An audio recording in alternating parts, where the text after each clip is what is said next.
Bonjour à tous, j'espère que vous allez bien. Aujourd'hui, on se retrouve pour une toute nouvelle vidéo. On va faire l'avant-match de la rencontre entre le Barça et Girona. Match lundi à 21h. Ok, pourquoi pas. C'est bizarre, mais ok, pourquoi pas. Allez, je vais directement vous mettre, hop là, mon écran. Et on va, comme d'hab, je vais vous demander de vous follow ma chaîne. Voilà, vous faites, tac, vous faites subscribe, vous activez toutes les notifications, vous likez les vidéos, vous commentez, vous partagez. Ça fait vraiment très plaisir. Ça soutient énormément, donc merci à ceux qui le feront. Ensuite, tac, hop là, le match. Donc, comme vous pouvez le voir, je fais la vidéo du coup dimanche et c'est demain à 21h. C'est très très bizarre. Je suis désolé, c'est vraiment bizarre de jouer le lundi, mais bon, bref. Pourquoi pas. Du coup, Girona, revenons sur eux, qui sont actuellement 14e à 26 points. C'est que 4 points au-dessus de Rayo Vallecano, mais ça va beaucoup mieux pour Girona parce que regardez là sur le tracker de classement, ils ont vraiment passé une grande partie de la saison jusqu'à la 10e journée. Ils avaient passé 8 journées sur 10 en 20e place. Du coup, là, ils sont vraiment bien remontés. Donc, ça va beaucoup, beaucoup mieux pour eux. Et là, ils sont sur une série de 2 victoires en 5 matchs et une seule défaite en 5 matchs. Donc, ça va, c'est plutôt pas mal. En joueurs, donc, bien évidemment, ils ont Marc-André Ter Stegen qui est blessé, du coup, pendant 3-4 mois. Bon, classique pour lui. Gazzaniga, du coup, c'est le titulaire. Il fait beaucoup de bourdes, en fait, c'est ça le problème pour lui. C'est dommage parce qu'il est vraiment bon. Je me souviens, à un moment, il avait arrêté 3 pénaux d'affilée sur un même match. Bon, il a des moments d'errement, on va dire. Vitor Reis, lui, si je dis pas de la merde, il a joué au Barça B. Je veux pas dire n'importe quoi, mais il me semble qu'il a joué. Ah non, non, non, non. Ok, d'accord, je vois qui c'est. Oui, du coup, en fait, il est prêté par le Manchester City. Mais ok, oui, j'ai confondu avec un autre. Pas vu pour être honnête, mais 31 millions de valeur marchande, c'est qui doit être pas mal. Expérimenté bien évidemment que c'est Witsel qui a joué à l'Atlético, au Dortmund, etc. Bon, vous le connaissez. Dalemlin également expérimenté, très bon joueur, mais bon, maintenant il se fait un peu vieux, on va pas se mentir. Alex Moreno également, plutôt pas mal. Après, pour être honnête, je connais pas les autres. Donc voilà. Au milieu, pour moi, le plus obvious, c'est Claudio Echeverri. Pareil, prêté par Manchester City. S'il peut être très très bon. Je sais pas ce qu'il fait en ce moment. Je sais pas c'est quoi ses stats sur cette année. Il est à 14 matchs à jouer, 0 but, 0 assist et 6,56 de note moyenne. C'est pas ouf. Disons-le, c'est pas ouf. Mais de base, c'est quand même une bonne pépite. Donc voilà. Deux joueurs blessés, Azizi Nounahi et Denis Van de Beek. Les deux, c'est dommage qu'ils soient blessés parce que c'est des bons joueurs. Bon, Denis Van de Beek, ça fait longtemps qu'il a disparu. Mais voilà. Ensuite, Fran Beltran, bien évidemment, très connu, qui est notamment passé par le Celta Vigo. Et ensuite, on a deux gros prospects qui vont un peu flop, c'est Brian Hill et Thomas Lemar. Je crois que Brian Hill devait signer au Barça, je dis pas de la merde. J'ai des légers doutes, mais en tout cas, il y avait des rumeurs sur lui, je crois, il me semble, qui a flop. Il est passé par Tottenham aussi, je crois. Et Thomas Lemar, bon, vous le connaissez, hein, il a passé des années en Ligue avec l'Atlético de Madrid, donc voilà. En attaquant, je ne sais pas ce qu'il fait là, mais il est attaquant droit ou gauche, je sais plus. Tsigankov, c'est droit.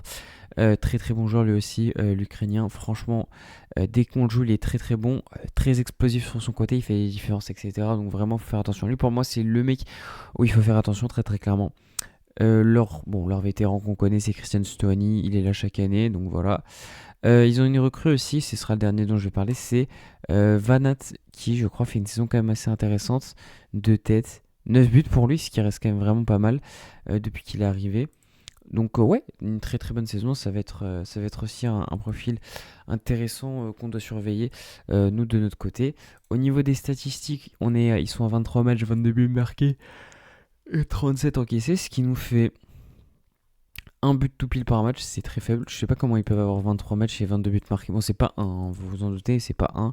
Mais enfin, ça doit être 0,9 et des bananes, donc voilà. Et 1,6 encaissé, donc ça reste quand même assez élevé. Une équipe qui du coup ne marque pas beaucoup, mais qui encaisse beaucoup. Ce qu'on adore bien particulièrement. Ce qui est bien aussi sur leur effectif, c'est comme j'ai dit, Denis Van de Beek blessé, Ter Stegen blessé, Moreno blessé, Unai à certains, je pense qu'il est mort. Enfin, il est mort. Enfin, il est out, quoi. Porto blessé également, et Fran Betral blessé. Ça fait beaucoup de blessés hein, côté Girona, donc pour nous, c'est plutôt pas mal, on va pas se mentir. Et ça fait assez plaisir. Donc voilà, les H2H aussi, avant de passer à nous. On est à 6-3-1, c'est le plus mauvais bilan que j'ai vu depuis très très longtemps. C'est vrai qu'on a galéré pendant très très longtemps avec Girona. Là, regardez, à un moment c'était notre bête noire 4-2, ils nous avaient remis 4-2. On avait fait aussi un match nul en 2023. Bref, on a eu beaucoup de mal. Là, récemment, ça va mieux. On leur a mis 4-1, 4-1, 2-1. Donc, ouais, ça va mieux, même si comment ça s'appelle? Le début, quand ils sont remontés en Liga, a été compliqué. Le match aller, je m'en souviens très bien. C'est un but de Ronald Araujo à la dernière seconde sur un match qu'on ne méritait pas de gagner, très très clairement, mais qu'on a volé. Donc tant mieux, mais ouais, ça avait été compliqué. Et il me semble de tête que Girona avait joué au football. Après, peut-être je confonds, mais il me semble que Girona, bien évidemment, joue au football. Alors, s'ils n'ont pas viré leur coach, je vais vérifier ça, mais ouais, non, c'est toujours Mitchell. Donc, ouais, ils essayent de jouer au football, mais si c'était compliqué, ils continuent de jouer au football et c'est ça qui fait plaisir. Donc, enfin, on va pas avoir une équipe qui fait que défendre. Il faut quand même le noter parce que ça commence à être fatigant, toutes les équipes qui ne font que défendre en boucle. Allez, on passe ensuite aux actualités avant de vous parler un peu du match. Andy qui dit Rashford va beaucoup mieux mais ne sera pas disponible demain, contrairement à Rafinha. Très très bonne nouvelle pour Rafinha, bien évidemment. Il fera pas son retour en tant que titulaire, j'y crois zéro, j'y crois pas du tout, même si c'est sûr que non. Pour Rashford, bon, c'est un peu chiant, mais voilà, il va faire son retour, je pense, la semaine prochaine. Je crois que c'est face à Levante. Bon, ça va, ça reste tranquille. Bon, moi, j'aurais surtout aimé l'avoir face à l'Atletico. Là, peu importe. Ensuite, le Barça assure sa liste pour l'été prochain. Je sais pas, non, pourquoi je dis Julian Ryerson, joueur de Borussia Dortmund. Alors, si je dis pas de bêtises, je vais pas dire de bêtises, mais c'est un piston droit. Euh, je crois, hein, de tête. Qui joue au poste d'arrière. Oui, c'est ça. Bon, c'est un piston. Je vous le dis, c'est un piston. Donc, sur le papier, ça reste un bon joueur, Ryerson. Tout ce que j'ai vu, franchement, il est plutôt explosif. Je crois qu'il a un peu de mal en défense. Euh, Tout dépend le prix en vrai pour Ryerson. Si c'est plus de 30 millions, c'est trop cher. Après, c'est moins. Le problème, c'est qu'on a déjà Koundé et tout. Bon, je sais pas si c'est forcément une bonne idée. Pour moi, c'est pas la priorité. La priorité reste le poste de défenseur central et le poste de numéro 9. Du coup, je passerai personnellement mon tour sur ça. Et surtout, regardez-moi cette coupe de con, s'il vous plaît. Si voilà, c'est trop. Les gars, c'est trop, s'il vous plaît. C'est quoi ce truc? Il se prend pour une panthère? Non, non, c'est mort. C'est mort. Ensuite, ça, j'ai trouvé ça intéressant. Des équipes européennes ayant encaissé le plus de buts en première mi-temps cette saison. Donc, on a Bilbao à 25, Francfort à 26, Wolverhampton à 28, Nice et Burnley à 30 et Barcelone à 31. Donc, on est l'équipe qui a le plus encaissé de buts en première mi-temps. Sachez que dans toutes ces équipes, si on enlève Bilbao, Francfort est absolument claqué cette saison et encaisse beaucoup trop de buts. Wolverhampton, c'est pareil. Et Nice et Burnley, j'en parle même pas. Surtout pour Nice, qui est une vanne en France tellement ils sont nuls.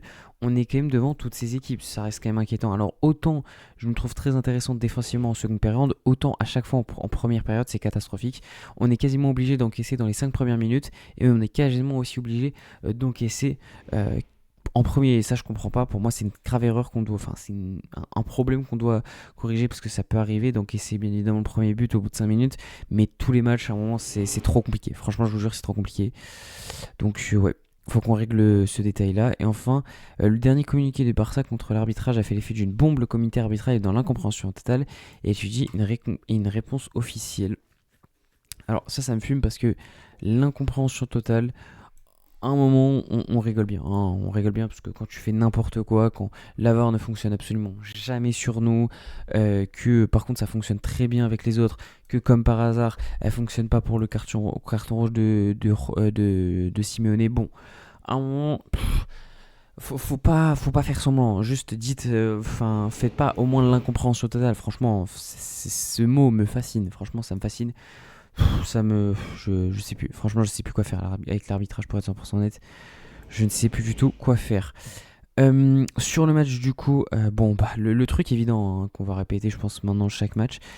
L'entame de match, si on pouvait éviter d'encaisser en premier et encore plus dans les 10 premières minutes et encore plus marquer un but, ce serait bien. Euh, la victoire est obligatoire, hein. Sachez que, hop là, vous pouvez le voir, classement d'avant-match, on est deuxième. C'est pas un bug, c'est que littéralement on est deuxième. Vu que le Real a gagné hier face à la Real Sociedad, victoire méritée malgré encore une polémique arbitrale, bien évidemment en leur faveur, ça coule de source, mais la victoire est quand même méritée pour eux. La victoire pour nous est absolument obligatoire.